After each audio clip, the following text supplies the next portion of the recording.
সূরা হামিম সাজদা আয়াত number 33। Oman আহসানু কওলাম মিম্মান দাআ ইলাল্লাহ ওয়া আমিলা সালিহান ওয়া ক্বালা ইন্নানি মিনাল মুসলিমিন। তার কথা সে ভালো কথা কার হইতে পারে যে নিজে নেক আমল করে অন্যকে নেক আমলের জন্য ডাকে। আল্লাহ ঘোষণা দিলেন তার কথা সে ভালো কথার কারণ হয়।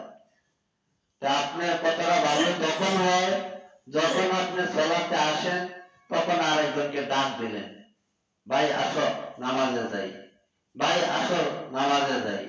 এই তো আপনি দুইটা কাজ করলেন, নিজে আইলে আরেকজনকে ডাক দিলেন। তাহলে আপনার কথা সে ভালো কথা আর কারণ না। যে এই কথাটা বলে না সে আল্লাহ তাআলার বিধান একটা মানলো একটা মানলো না। যেমন আমরা নেগেটিভ পজিটিভ দুইটার দিয়ে ফ্যান বাতি চালাই, যদি একটা থাকে আরেকটা না থাকে, যেমন এটা ঘুরে না, আপনার আমল তেমন কবুল হয় না। তখন আপনার আমল কবুল হয় যখন আপনি নিজে সালাত আদায় করেন, নিজে কোরআন তেলাওয়াত শিক্ষা করেন, আরেকজনকে ডাকেন, তখনই আপনার ওই ফ্যান যেরকম ঘোরা শুরু হইলো, আপনার দোয়া কবুল হয়ে গেল। আপনি অন্যের কাছে হাত পেতে থাকেন দোয়ার জন্য, আপনি রাসূলের দোয়া পাইবেন। রাসূল দোয়া করে গেছেন, আমার তো কি কাজে লাগবে, আমরা তো সবাই গুনাহগার। ফেরেশতার দোয়া পাইবেন, রাসূলের দোয়া পাইবেন, ফেরেশতার দোয়া পাইবেন। কিভাবে ফেরেশতার দোয়া পাইবেন? যে ব্যক্তি ইলম শিক্ষা করার জন্য কোন রাস্তা অবলম্বন করে, কোন রাস্তা মানে যে কোন রাস্তা আপনি অবলম্বন করেন, করার সাথে সাথে আল্লাহ রাব্বুল আলামিন ওই বান্দার পায়ের নিচে ফেরেশতা নূরের পর পাখা বিছায় দেয়, বলে সুবহানাল্লাহ। আর ওই বান্দাকে আল্লাহ তাআলা ফেরেশতা নয়, পৃথিবীর যত সৃষ্টি মাখলুকাত আছে সকলেই তার জন্য দোয়া মাগফিরাত করে, বলে সুবহানাল্লাহ। আর আপনি আমাদের কাছে দোয়া চান। যখন আপনি নেক কাজ করার জন্য, সৎ কাজ করার জন্য, ইলম শিক্ষা করার জন্য কোন রাস্তা অবলম্বন করবেন, একটা পা উঠানোর পর আরেকটা পা উঠানোর আগেই আল্লাহ রাব্বুল আলামিন আপনার পিছনের জিন্দেগির গুনাহ করিয়া দিবেন, মাফ করে, সুবহানাল্লাহ। আর কোন কাজে মাফ করা হয় না। যেমন ধর্মীয় সভা হয়, এই সভায় যদি আপনি শিকার জন্য, আল্লাহকে পাওয়ার জন্য যদি একটা সভা হয়, এই সভাতে যদি আপনি এই নিয়তে যান, আমার গুনাহ মোচনের দরকার, আমি পাপী বান্দা, অপরাধ করিয়াছি, গুনাহ করছি, আমার গুনাহটা যেন মাফ হয়, এই জন্য আমার কি করা উচিত? ভালো কাজের দেওয়া উচিত। এই শিক্ষা করার নিয়তে যদি আজকের সভায় আপনি আগে আগে যান, ভাই দুনিয়ার কাজে আগে যায়, কিন্তু আখিরাতের কাজে মানুষ আগে যায় না, দুনিয়ার লাইনে আগে যায়।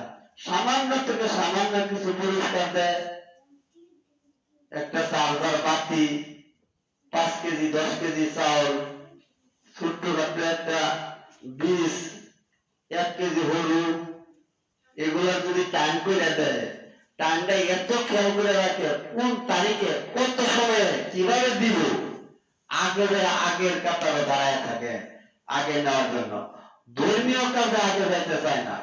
ওই বান্দাকে ধর্মীয় কাজে যে বান্দা আগে যায়, যে বান্দা সালাত আদায় করার জন্য আগে যায়, যে বান্দা সালাতের অপেক্ষা করে টাইম আসার আগে। কালকে এই যে ইজতেমায় এই আলোচনাটা করছি, প্রথম সময় দিছি আধা ঘন্টা, পরে একবারে 1 ঘন্টার উপরে।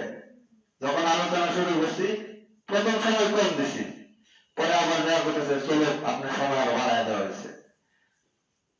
আল্লাহ ওই সমস্ত মানুষের জন্য অপেক্ষা করে যে মানুষ সময় আসার আগে মসজিদে বসে থাকে, সালাতের টাইমের অপেক্ষা করে যে কোন সময় সালাতের টাইম জানি হয়।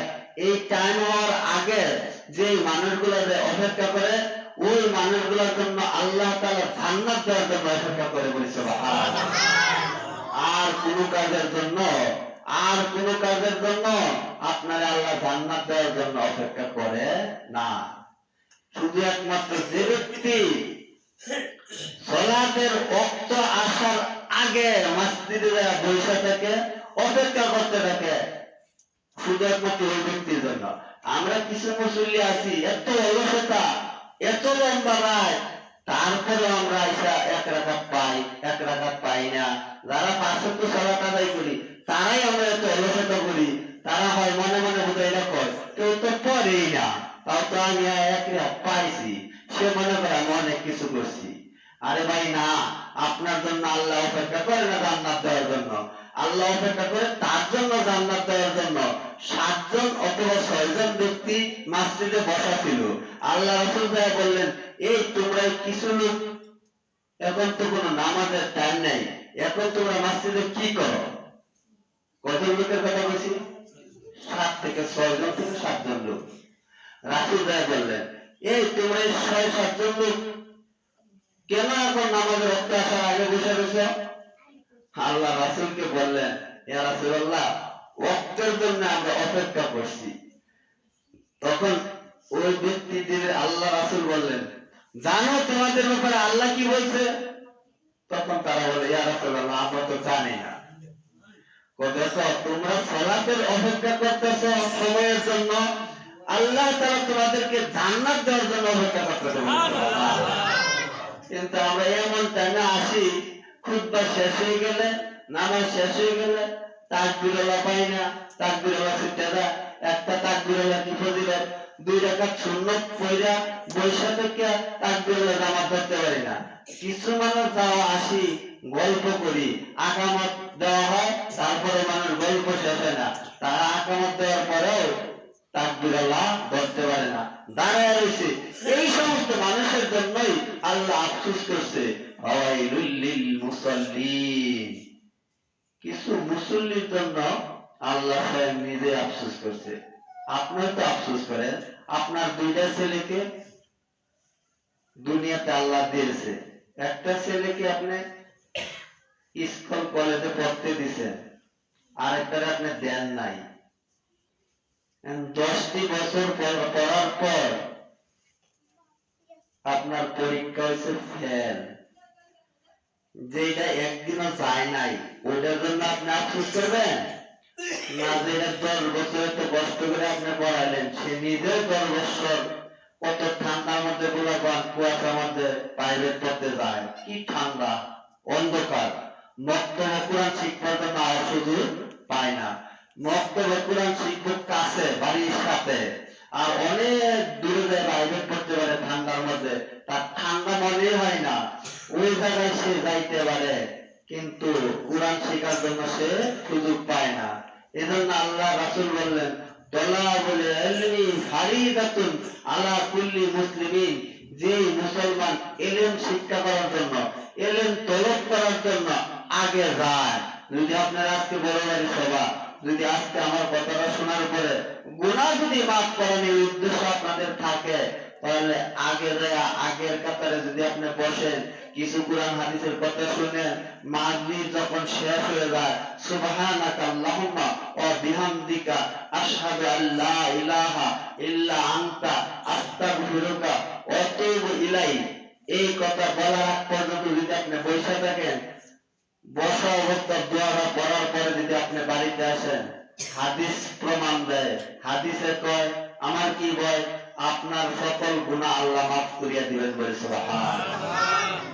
এই যে সামনে একটা রমজান মাস আসতেছে, যদি কোনো মানুষ ভয় করে, নিয়ত করে যে আল্লাহ আমাকে রমজানের সিয়াম পুরোপুরি পালন করার তৌফিক দিয়েন, আর আমাকে আল্লাহ আপনি 5 ওয়াক্ত সালাত জামাতের সহিত পড়ার তৌফিক দিয়েন।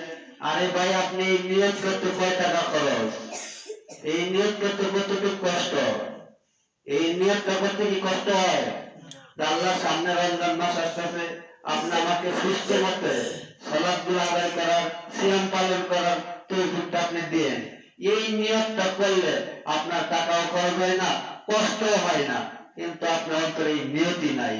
যদি এই নিয়ত করার পর রমজান মাস আসার আগে যদি আল্লাহ আপনার দুনিয়া থেকে নেয়গা, হাদিস প্রমাণ করে, বুখারীর 1ম নাম্বার হাদিস, সহিহ বুখারীর 1ম নাম্বার হাদিস, ইন্না মা'আল আমালু বিন্নিয়াত, এই নিয়তের বদলেতে আল্লাহ তাআলা আপনাকে রোজার সওয়াব দিয়ে দিবেন বলে সুবহানাল্লাহ। আসলে আমরা